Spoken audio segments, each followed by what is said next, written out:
Allahumma salli wa sallim wa barik ala Muhammad wa ala ali Muhammad kama sallaita ala Ibrahim wa ala ali Ibrahim fil alamin innaka Hamidum Majid.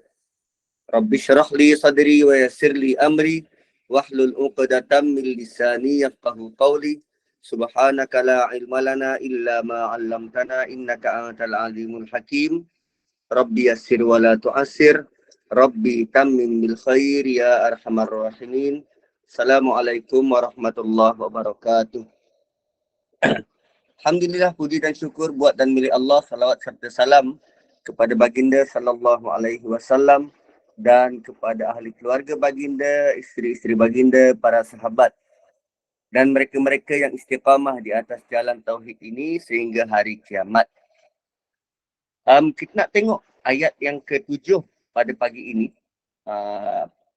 Ayat yang lalu adalah bagaimana terdapatnya berita kedatangan Nabi SAW kepada Bani Israel. Berita kedatangan Nabi SAW kepada Bani Israel. Dan berita itu merupakan berita yang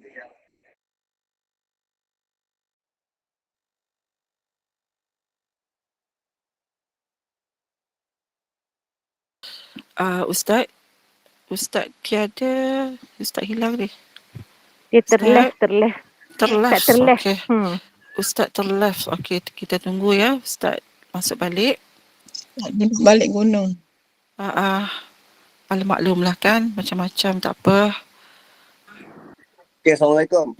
Waalaikumsalam. Silakan Ustaz.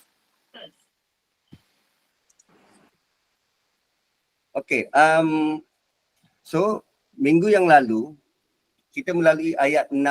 Ayat 6 berita tentang kedatangan Nabi SAW dan berita ini terdapat dalam kitab mereka. Terdapat dalam kitab Bani Israel. Kitab Yahudi Bani Israel. Dan juga terdapat dalam Injil. Namun setelah berita itu datang, falamma ja'ahum bil bayyinat, bila Nabi diutuskan, mereka kata apa? Hadza sihrun mubin. Ini adalah sihir yang nyata. Tuan-tuan dan puan-puan, kalaulah Bani Israel itu menerima Nabi SAW sebagai Rasul terakhir, dah tentu tak berlaku peperangan seperti mana yang kita lalui sekarang ni di Gaza. Kalau Bani Israel terima Nabi sebagai Nabi, peperangan di Gaza tu tak berlaku. Tapi apa yang terjadi ialah Allah takdirkan mereka tak terima. Lalu kita sendiri menyaksikan dengan mata kepala kita bagaimana penduduk Gaza begitu terhimpit, isolated, terkesan hasil daripada kerosakan yang dibuat oleh Bani Israel. Hasil bentuk kerosakan yang dibuat oleh Bani Israel. So, selalunya bila kita baca Quran, kita baca tentang kan kalau kita rujuk pada ayat yang kelima, ayat kelima. Kan Nabi Musa kata falam lima tu'zunani. Kenapa korang sakiti aku? Wa qad ta'lamuna anni Rasulullah ilaikum, sedangkan engkau tahu aku ni Rasulullah. Aku ni utusan Allah. Kenapa korang sakiti aku? So perangai Bani Israel ni dia tak peduli siapa pun kau. Yang penting dia dapat capai apa yang dia nak. Yang penting dia dapat capai apa yang dia nak. So sama ada yang depan dia ni Nabi atau Rasul atau setakat manusia biasa, dia tak peduli. Kalau dia nak langgar, dia langgar. Dia tak peduli pada peraturan. Yang dia kisahkan hanya survival bangsa dia. Survival bangsa dia. So sebab tu tuan-puan, berhadapan dengan Zionis terutamanya, Bani Israel ni, Hamas langsung tak beri muka. Hamas langsung tak beri muka. Dan untuk 2-3 hari ini, Hamas sudah mula menyerang utara Gaza. Kan, utara Gaza. Kita nak tengok sekejap ya tentang image Gaza Strip.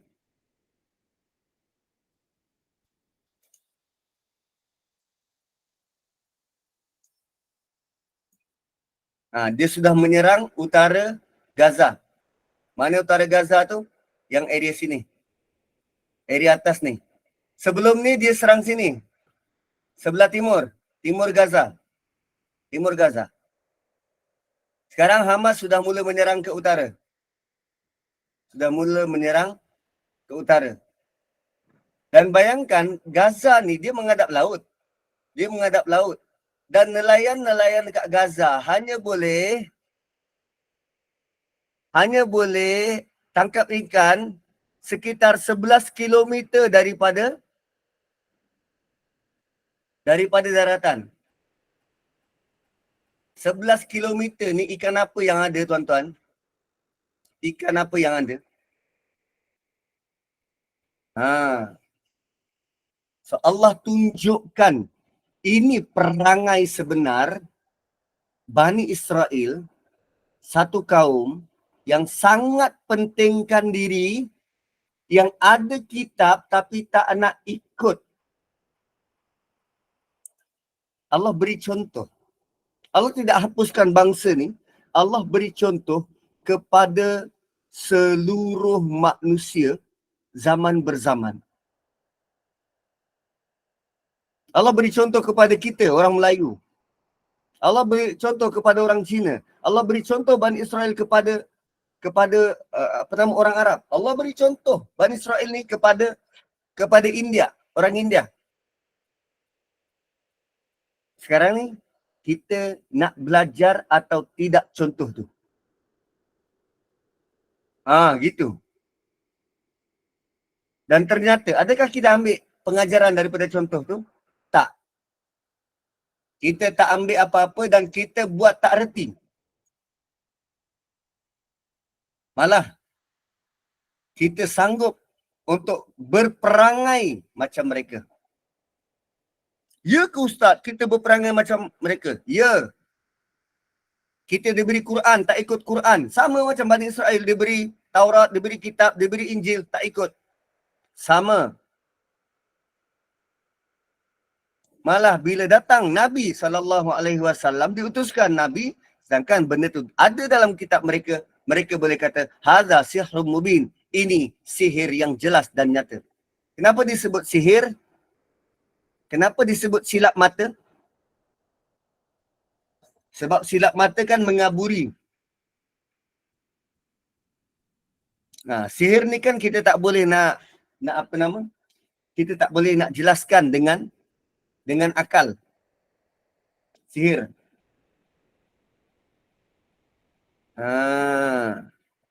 Bangsa Israel ni bukankah bangsa Nabi Yaqub? Israel tu ialah gelaran kepada Nabi Yaqub. Israel. Il tu maksudnya Tuhan. Isra tu hamba. Israel tu maksudnya hamba Tuhan. Gelaran kepada Nabi Yaqub. Dan bangsa ini timbul daripada jalur keturunan anak-anak Nabi Yaqub. Daripada jalur keturunan anak-anak Nabi Yaqub. Nabi Yaqub ada 12 orang anak. Nabi Yaqub ada 12 orang anak. So daripada 12 orang anak, setakat ni yang elok ceritanya hanya 2 orang.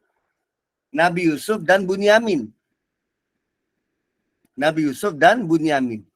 So daripada 12 orang anak tu, semuanya akan berketurunan dan membentuk 12 puak Bani Israel. 12 puak Bani Israel. So kemudian daripada 12 puak Bani Israel itu, kerana mereka telah melalui sejarah yang panjang, selepas kewafatan Nabi Musa, 12 puak ini berjaya dipimpin oleh Nabi Yusha bin Nun untuk memasuki tanah Palestin ni. Diorang pernah memasuki tanah Palestin. So kalau kita tengok Palestin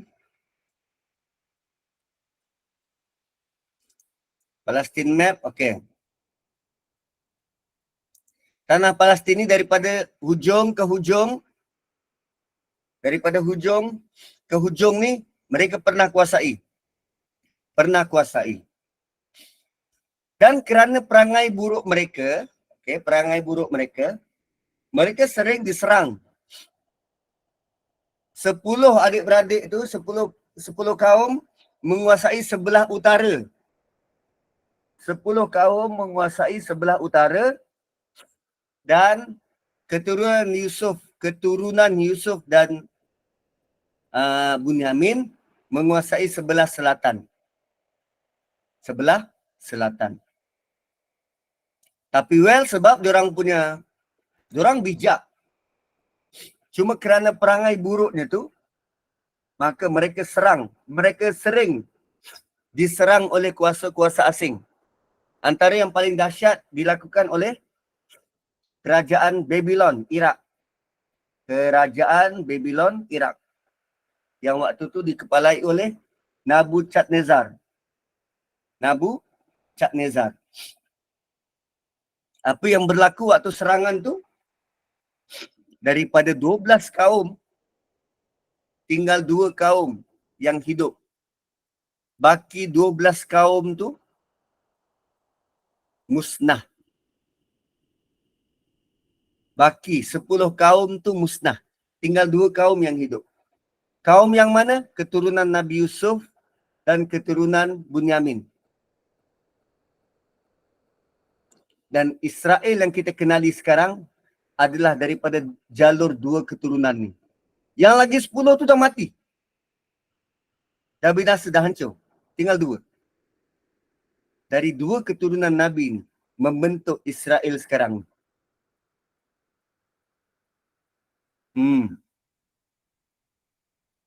Dan bila berubahnya zaman, masa yang panjang, maka daripada dua keturunan ini, lahirlah satu lagi grup yang tak bersetuju dengan generasi terdahulu, membentuk fikiran Zainis. Membentuk pemikiran Zainis. Zainis ni apa? Dia konon-konon nak mengembalikan kegemilangan Yahudi. Kejap, Yahudi tu apa? Yahudi tu gelaran kepada bangsa ini. Asal perkataan Yahud yang mendapat petunjuk. Yahud yang mendapat petunjuk, yang selalu dapat petunjuk. Dan Nasara yang selalu dibantu.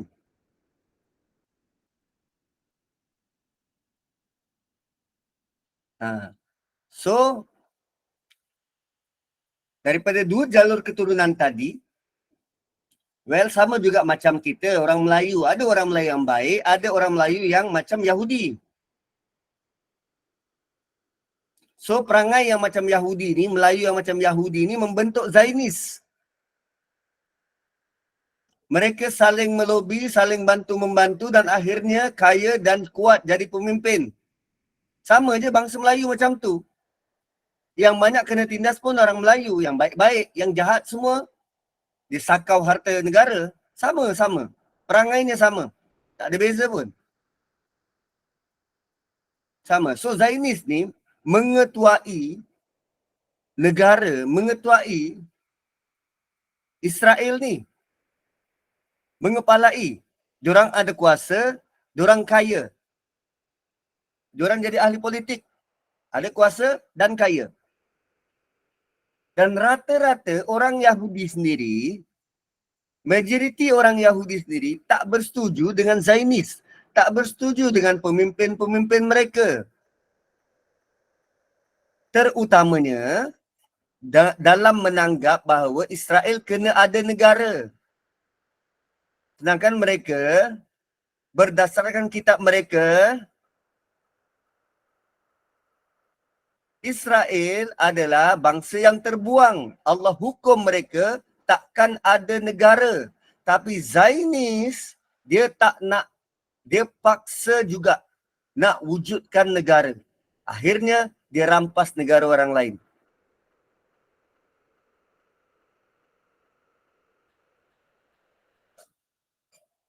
Dan Bani Israel yang lain yang jadi rakyat marhah ini, ikut je lah kepala dia.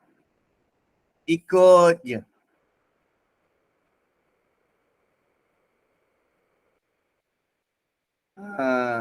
Gitu. Dan sekarang ini, orang yang tertindas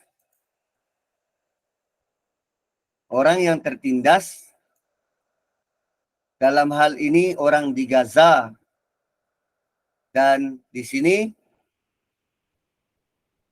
sedang bertindak balas. Berapa lama mereka ditindas? Sudah sangat lama. Berapa lama? 76 tahun.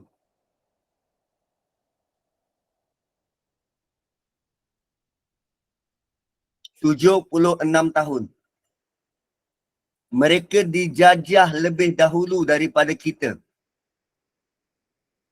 Kita sudah merdeka lebih 10 tahun dari mereka. Mereka masih dijajah. Kita sudah merdeka 63 tahun. Mereka masih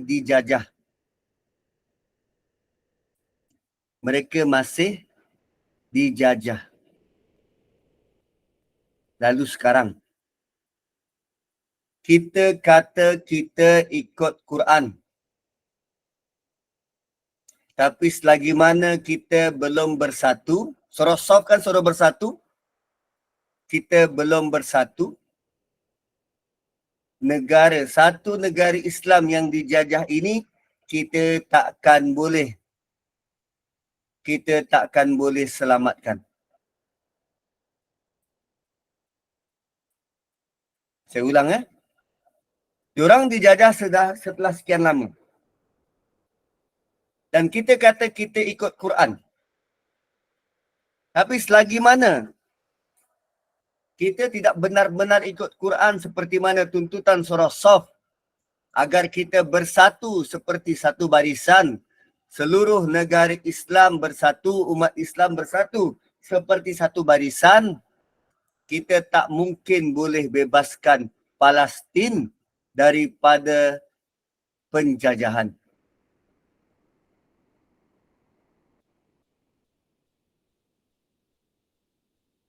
Selagi kita belum bersatu, maksudnya kita belum ikut Quran. Surah Shaf, awal surah Shaf sebut macam tu. Allah suka kalau kita bersatu. Sekarang ni,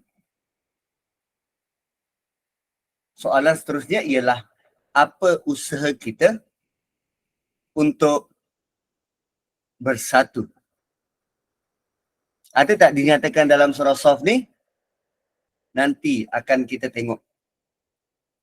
Usaha untuk bersatu.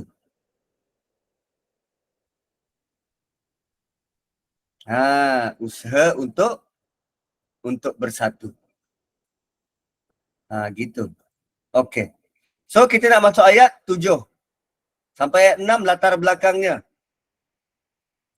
Bila masuk ayat 7 Allah kata apa?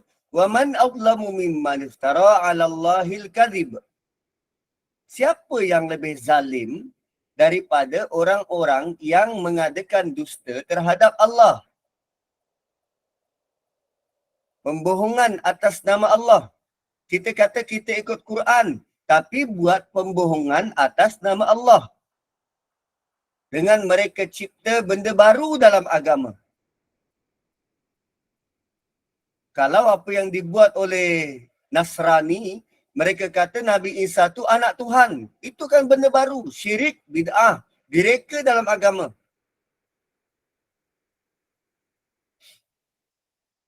Dan itu hanya contoh. Kalau tengok orang Islam, kan dia suka reka-reka tambah amalan. Asal nampak baik, dia suka tambah amalan. Antara lain, benda baik yang kita buat. Apa dia? Kita baca maksurat. Kita baca maksurat. Nabi buat, Nabi buat. Tapi Nabi buat, asalnya, awalnya Nabi buat, baca ramai-ramai. Sebab apa? Sebab orang lain belum tahu Nabi ajar. Baca ramai-ramai. Tapi bila dah semua tahu, Nabi tak buat dah baca ramai-ramai ni. Sebab semua dah tahu. Baca masing-masing lah. Dia bukan atas alasan benda baik kot Ustaz. Kalau kita baca ramai-ramai, dah tentu pahalanya berganda. Dapat dari mana tu? Dapat dari mana yang kata kalau baca maksurat ramai-ramai, dapat pahala berganda? Ada sandarannya, siapa yang bagi pahala? Ada hadisnya, Allah ada bagi tahu? Tak ada. Jangan mandai-mandai. Kalau buat ramai-ramai, dapat pahala berganda, itu solat. Solat tu buat ramai-ramai sama-sama, ya pahalanya berganda. 27. Itu ada sandarannya. Tapi tak boleh dijadikan dalil untuk semua benda. Kena buat ramai-ramai, dapat pahala berganda.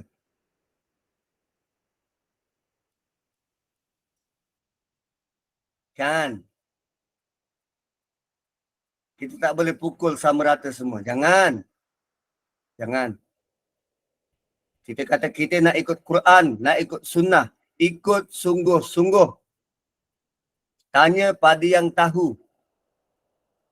Bukan ikut rasa. Bukan. Agama bukan macam tu. Jika tidak, selamanya Palestin takkan bebas. Kerana tindakan kita yang sedikit ini akan memberi kesan dan impak besar kepada seluruh umat Islam. Tindakan kita yang sedikit akan bawa impak besar kepada seluruh umat Islam. Jangan sangka apa yang kita buat sedikit ini tak mengubah apa-apa. No, tidak. Dia ada kesan besar dalam beragama. Malah kerana tanpa kesedaran itu, tanpa kesedaran nak benar-benar ikut sunnah dan ikut Quran, berapa ramai yang selamba je. Tambah amalan dalam agama, tambah fahaman baru dalam agama, tanpa sebarang sandaran, tanpa sebarang dalil. Tanpa segan silu dia buat. Jangan. Kan kita, apa nama? Kita nak menyebut nama Tuhan. Lalu kita kata, okey lah, kita zikirlah. Ya Latif, Ya Latif, Ya Latif. Latif kan lembut. Tujuannya apa? Nak lembutkan hati. Halim pun lembut. Kenapa dipilih Latif saja, tak pilih Halim? Halim pun lembut. Malah doa Nabi Ibrahim agar pujian Allah kepada Nabi Ibrahim dan anaknya adalah mereka dalam golongan orang yang halim. Kenapa tak zikir Halim? Kenapa pilih Latif?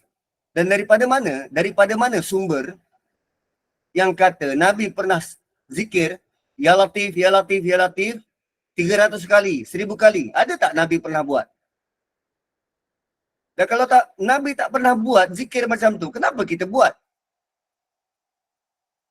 Kita dapat dari mana?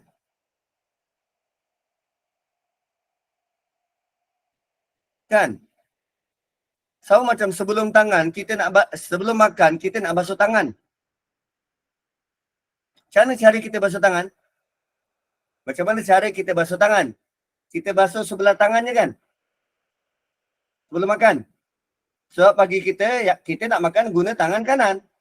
Kita basuh je lah tangan kanan. Tangan kiri basuh tak? Tak basuh. Kita ikut sunnah siapa? Nabi basuh dua-dua tangan.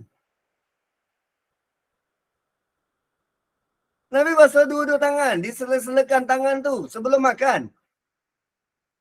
Sunnah siapa kita ikut ni kalau basuh sebelah tangan?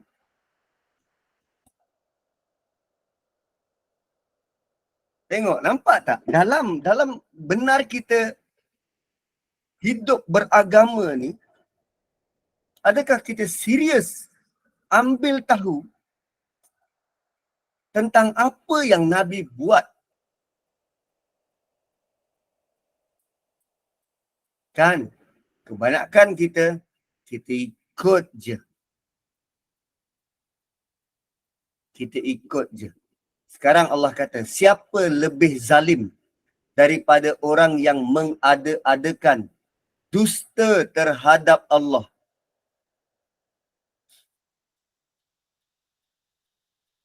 Siapa lebih zalim daripada orang yang buat perkara dusta terhadap Allah? Benda tak ada, konon-konon dibuat, konon-konon inilah agama. Itu dusta terhadap agama. Allah kata, siapa lebih zalim daripada orang ni? Dan menariknya, orang ini kata apa? Wa huwa yud'a ilal Islam. Sedang dia diajak kepada Islam. Sedangkan dia dengar ada orang lain yang kata, jomlah kepada Islam. Jomlah ikut ajaran Islam. Jomlah betulkan cara beragama.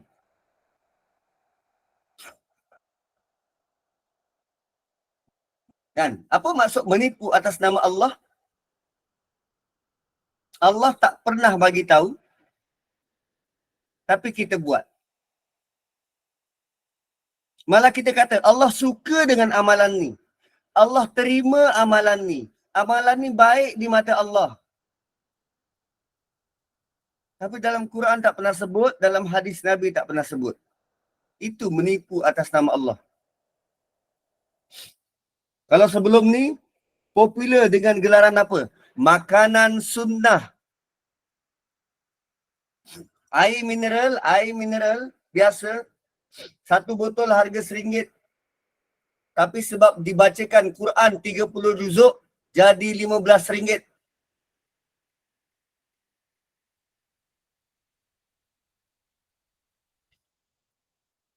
Itu menipu atas nama Allah. Air biasa kot. Malah bukan dia yang baca Quran tu. Dipasang keset. Konon-konon, oh ini air 30 juzuk. Jual RM15.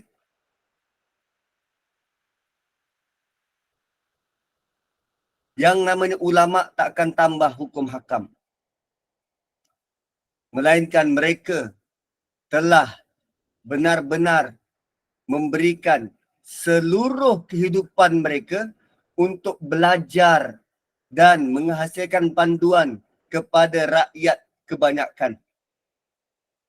Diorang tak suka-suka nak menambah hukum hakam. Tak.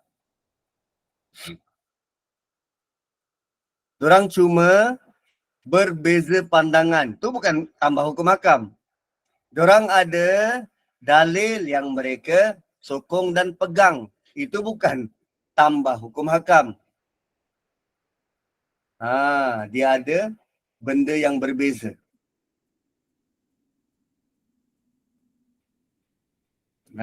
Dia khilaf.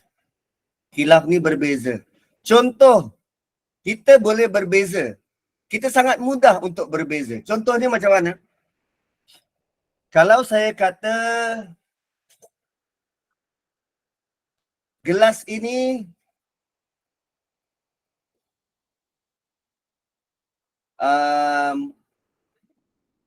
separuh diisi dengan air. Okey, gelas ini separuh diisi dengan air. Dan dalam masa yang sama, ada orang boleh kata, tak, gelas itu separuhnya udara. Kan benda yang sama, tapi dilihat dari kaca mata berbeza. Sebab tu boleh berbeza pendapat. Kita boleh ikut pendapat yang kita rasa selesa dengannya. Pendapat yang selesa dengan kita. Sebab ulama telah pun berusaha memahami teks yang datang daripada Nabi. Kadang teks yang datang daripada Nabi juga ada pertembungan, perbezaan. Cuma perbezaan itu dapat diharmonikan oleh ulama-ulama ni. Contohnya, ada satu kaum datang pada Nabi di hujung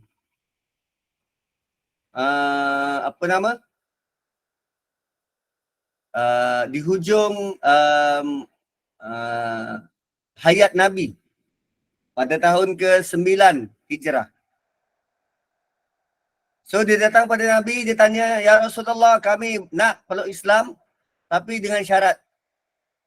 Kami nak sembahyang 3 waktu je.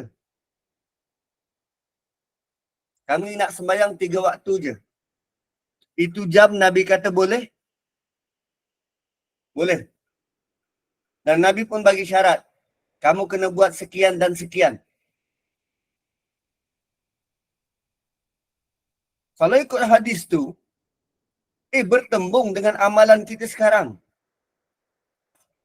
Apa ada wahyu baru ke? 3 waktu je solat, bukan 5 waktu. Kan? So bentuk-bentuk pertembungan itu diharmonikan oleh ulama yang memahami teks berdasarkan latar belakang, peristiwa dia bagaimana, sejarahnya bagaimana. Yang memahami bahasa Arab, Nabi guna perkataan-perkataan tertentu. So kita ikut je. So kalau tak puas hati dengan pendapat ulama tu, kita cari, kita belajar, kita study sehingga kita boleh dapat level kefahaman yang sama. Dan kemudian tengok teks yang lain. So itu bukan ulama menambah hukum. Mereka memahami dengan cara berbeza. Menunggang agama ni maksudnya macam mana? Macam tadi itulah. Mineral water RM1, tapi bila dibaca, dia claim dibacakan ayat Quran 30 juzuk, RM15. Itu menunggang agama.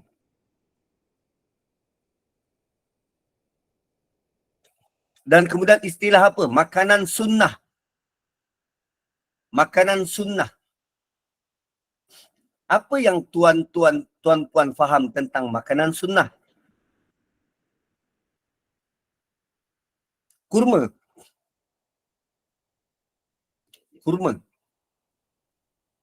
So sunnah dimakan kurma tu macam mana? Adakah Nabi makan semua kurma? Tidak, Nabi makan kurma tertentu. Nabi makan pada waktu tertentu. Nabi makan dengan bilangan tertentu. Nabi makan bersama dengan makanan tertentu. Tapi apa yang kita buat? Sebarang kurma, kita blend, jadikan serbuk, paketkan, lepas tu bagi tahu ini makanan sunnah.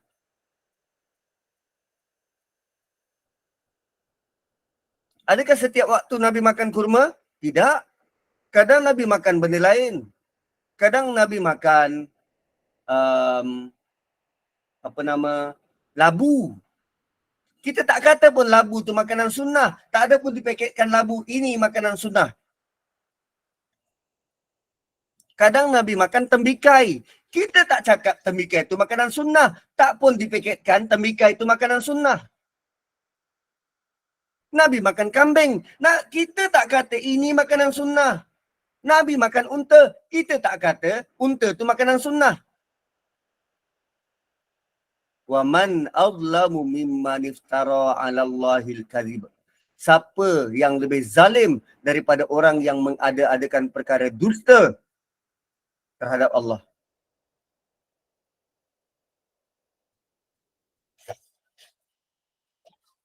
Kan? So, selagi kita buat kezaliman-kezaliman macam tu, macam mana kita nak jadi pembela yang dapat membebaskan Palestin?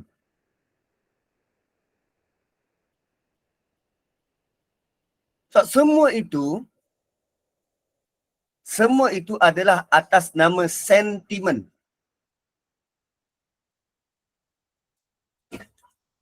Apa tuan-tuan? Sentimen. Sentimen ni apa? Dia buat satu idea supaya orang lain terikut dengan idea tu. Sama ada idea itu mengajak orang turut bersimpati, atau idea itu mengajak orang turut bersetuju, atau idea itu membuatkan orang lain rasa bersalah lalu berubah. Sentimen. So kebanyakan produk-produk peniaga-peniaga dia menggunakan sentimen agama. Asal ada unsur-unsur keagamaan, orang Melayu ni murah hati dan lembut hati untuk ikut. Malah sampai ke tahap nak meraih undi pun dia guna sentimen keagamaan. Nampak wakil tu dapat jadi imam sikit, okey. Bagus satu, kita pilih dia.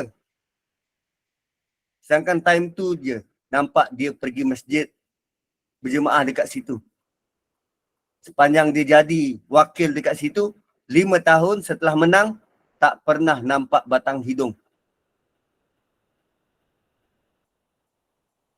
Sentimen.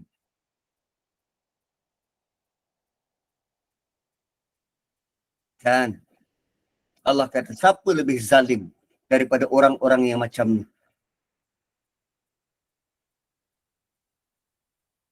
Malah kita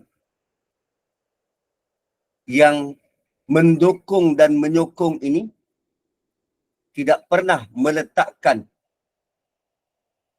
standard beragama sebagai pilihan paling utama untuk kita pilih produk ke, pilih pemimpin ke, tak ada. Kita tak nilai standard beragama itu sebagai menilai kepimpinan. Tak. Kesan dia apa? Orang yang kita pilih ada potensi akan menzalimi kita. Orang yang kita pilih ada potensi akan menzalimi kita.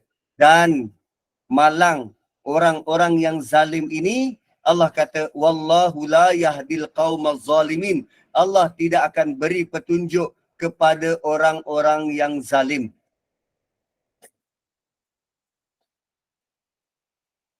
Dia mengada-ngadakan bukan atas nama Allah, atau dia mengada-ngadakan sesuatu, cakap ini atas nama Allah, dan Allah gelar dia sebagai zalim. Dan orang macam ni, dia takkan dibantu. Kita kata kita nak Islam tu menang. Tapi kalau dalam Islam itu dipenuhi dengan orang-orang yang zalim, bagaimana orang Islam boleh dibantu hingga menang? Soalan ni saya kembalikan kepada tuan-puan untuk kita fikirkan. Apa cara nak keluar daripada circle kezaliman ini? Bagaimana cara untuk kita nak elak diri kita sendiri menzalimi diri?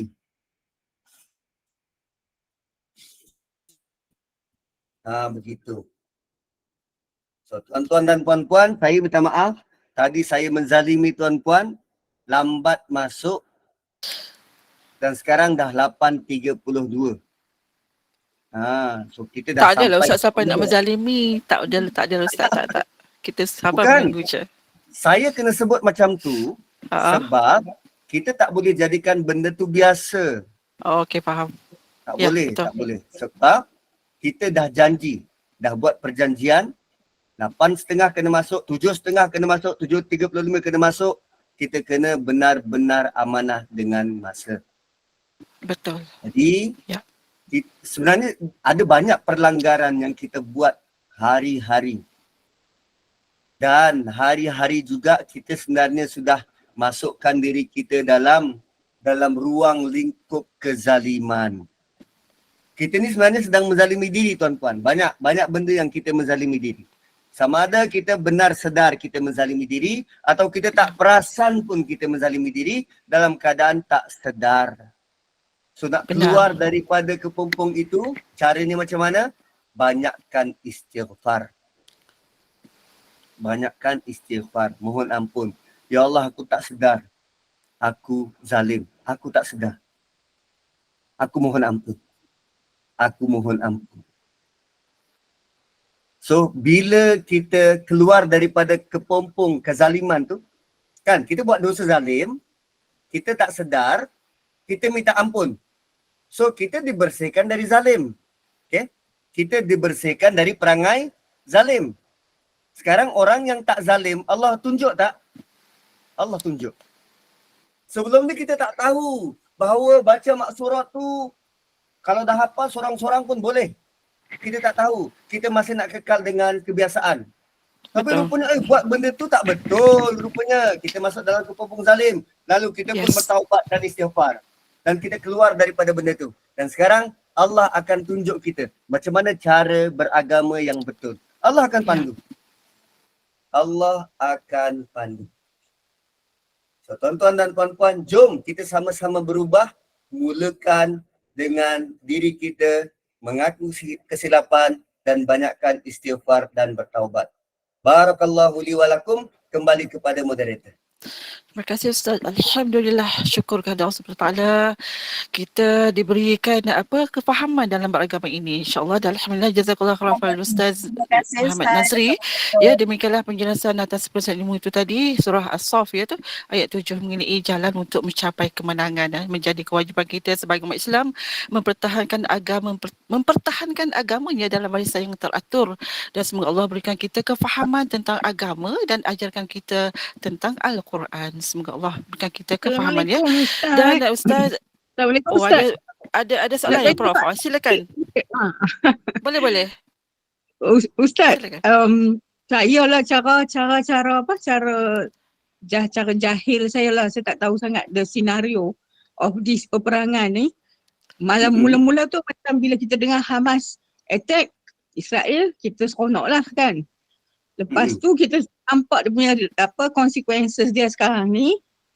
Dia orang retaliate and dia balas. And of course lah with dia punya forces tu, of course dia punya balasan tu berlipat kali ganda lah kan. And sekarang kita tengok rakyat Palestin menderita. And just now Ustaz mention pula kata Hamas pergi attack di utara ya, sebelah utara pula. Jadi saya takut nanti Israel pergi attack pula sana and rakyat sana pula menderita. My question is, am I right having this macam emotions, this perasaan ni? Saya tak tahu nak rasa apa sekarang sebab kita kesian dengan orang rakyat Israel, terutama sekali kanak-kanak dan wanita kan yang banyak menderita lah sekarang ni. Okay. Mohon pencerahan dan komen daripada Ustaz. Thank you. Okay. Isu ni panjang. Diorang sudah menderita 76 tahun. Mereka sudah dijajah dan menderita 76 tahun. Dan mereka sudah terhimpit di Gaza dengan kawasan sekecil itu. Kan, Gaza ni kecil je. Kawasan kecil lebih kurang PJ macam tu. Dengan kepadatan penduduk yang berada di sini 2 juta orang. 2 juta. Sini lagi besar. Tapi kat sini saja 2 juta. Dan berada di situ, Allah sudah kurniakan hati yang cukup bersatu. Ada kesamaan dan kesatuan pada hati mereka. Dan kalaulah kita berkesempatan untuk dapat berita dari sana, interview, adakah mereka condemning ataupun mereka tak bersetuju dengan tindakan Hamas? Tak ada seorang pun yang tak bersetuju. Tak ada seorang pun yang tak bersetuju dengan tindakan Hamas. Walaupun mereka dapat impak dan risiko yang kita gelar sebagai menderita. Mereka selama ni sudah pun menderita. Malah selama ni mereka rasa lebih teruk daripada ni. Sudah sangat menderita. So, Hamas, dia mengikut pesan daripada Syekh Ahmad Yassin yang menubuhkan Hamas. Syekh Ahmad Yassin kata, 50 tahun akan datang, Israel akan menemui kekalahan. Dan usia 50 tahun itu pada tahun 2023 ni. Satu serangan dilakukan 3,000 orang dia puan. 3,000 orang yang serang daripada Hamas. Dan menyaksikan Israel sudah porak-poranda. Diorang dah kelang kabut. Malah orang dalam pemerintahan Benjamin Netanyahu ni sudah saling serang menyerang, selar menyelar antara satu sama lain. Terutamanya bahagian perisikan. Kenapa tak dapat nak detect serangan ni? Walaupun Israel serang Gaza, kan, bangunan runtuh, kanak-kanak terbunuh, ya, diorang sedih. Tapi tak ada siapa pun menyalahkan Hamas. Sebab kita tak tahu bentuk kehidupan, bentuk pertolongan, bentuk bantuan yang Allah beri, yang Allah letak pada hati-hati mereka. Lalu, kalau puan rasa kita pun buntu, rasa keliru, macam mana keadaan dekat sana tu, kita rasa hati tak tetap. Kesian Ustaz. Yes, kita rasa kesian. Lalu, tugas kita apa? Kita doa. Ya Allah, Engkau tetapkan hati mereka, Kau bantu tenangkan hati mereka, Engkau bantu anak-anak kecil ini terima syahid mereka, Kau bantu ibu-ibu ini dapat bertahan, Kau kurniakan kesabaran. Kita doakan kesabaran buat mereka. Kita doakan kekukuhan hati buat mereka. Kita doakan agar mereka dapat bantuan. Itu yang kita mampu buat, tuan. Kalau bukan kita yang doakan mereka, siapa lagi? Dan doakan ini bila-bila masa. Tak perlu tunggu nak buat tahlil lah malam Jumaat ni, kita bacakan Yasin sikit untuk rakyat Palestin. Tak. Buat bila-bila. Tengah-tengah masak, ya Allah aku dapat makan, sedap makan ni. Diorang tak tahu nak makan apa, kau bantulah. Turunkan makanan daripada langit ke. Atau apa sahaja bentuk bantuan. Semuanya daripada Engkau. Kita terus berdoa dan terus berdoa. Ada yang kata tak sabar nak tunggu Imam Mahdi muncul. Ya, tak sabar nak menunggu satu hal. Satu hal yang lain ialah bila dia muncul, kita kenal ke itu Imam Mahdi. Adakah kita akan sama-sama menyokong itu Imam Mahdi dan bukan orang yang menentang Imam Mahdi? Itu satu persoalan lain tu. So, apapun tindakan yang dibuat oleh orang di Gaza, sebab Gaza dengan West Bank, dengan Baitul Maqdis, dia punya keadaan orang tu berbeza. West Bank perangai dia lain, Gaza perangai dia lain. Kalau nak tengok perangai orang yang rapat dengan agama, model orang yang rapat dengan agama, kuat bergantung pada agama, pada Tuhan, orang-orang dekat Gaza. Puan kalau nak keluar pergi Tesco, ada minta izin pada suami, cakap dengan sungguh-sungguh ke? Bang, saya nak keluar ini, saya tinggalkan abang dengan anak-anak di bawah pemeliharaan Tuhan. Dan kalau apa-apa berlaku pada saya minta abang redha. Ada kita cakap macam tu? Tak, kita cuma kata, bang, nak pergi Tesco jap. Kadang kita pun bukan minta izin, kita bagi arahan. Kan? Tapi orang dekat Gaza, mereka punya keadaan kehidupan, mereka sedang rasa hidup bila-bila masa boleh mati. So bila anak bercakap dengan mak nak pergi sekolah, dia akan cakap dengan bahasa yang indah, dengan bahasa yang menyenangkan dan bagi tahu, mak kalau tak balik, mak redha dan harap saya mati dengan mati syahid. Semua perkataan dikembalikan kepada Tuhan. Berbeza dengan kita. Mereka sangat ingat kematian sebab bila-bila masa boleh mati. Bergantung hanya pada Allah. Kita tak macam tu. Sebab tu kita rasa sedih, pilu. Sebab kita tak hadapi benda tu. Tapi mereka adalah contoh tauladan yang baik untuk manusia akhir zaman ni. Untuk kita. Sebab tu tolong ikuti channel-channel Farah Adiba misal kata, Heliza Hilmi yang pernah pergi ke sana, dengar cerita dan pengalaman mereka yang begitu hebat, yang kita rasa, oi, aku pun tak boleh nak ikut macam tu.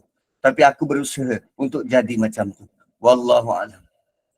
Terima kasih Ustaz atas pencerahannya yang cukup jelas sekali. Terima kasih kepada yang bertanya. Boleh tanya lagi Okey. tak? Kita dah kesentukan masa, Saya kita ada lagi kuliah. saya ada kelas. Ya, Ustaz pun dah ada kuliah. Kita simpan dulu soalan yang akan dikemukakan nanti dan semoga ini memberikan sedikit sebanyak kefahaman buat kita semua. Terima kasih atas jawapan yang Ustaz terus mantap sekali jawapan Ustaz tu. Dan teruskan istiqamah dalam majlis ini dan kita tangguhkan dulu Ustaz tadabbur ini dengan tasbih kafarah dan surah Al-Asr. Silakan Ustaz. Subhanallahumma hamdik. Asyhadu an la ilaha illa anta wa nastaghfiruka wa natubu ilaik. Wal asri innal insana lafi khusr illa alladhina amanu wa amilus solihat wa tawasaw bil haqqi tawasaw bis sabr. Assalamualaikum warahmatullahi wabarakatuh. Terima kasih semua. Ya, Waalaikumsalam warahmatullahi wabarakatuh. Sama-sama. Terima kasih sangat-sangat Ustaz. Jazakallahu khair Ustaz. Assalamualaikum. Ustaz, Waalaikumsalam warahmatullahi wabarakatuh.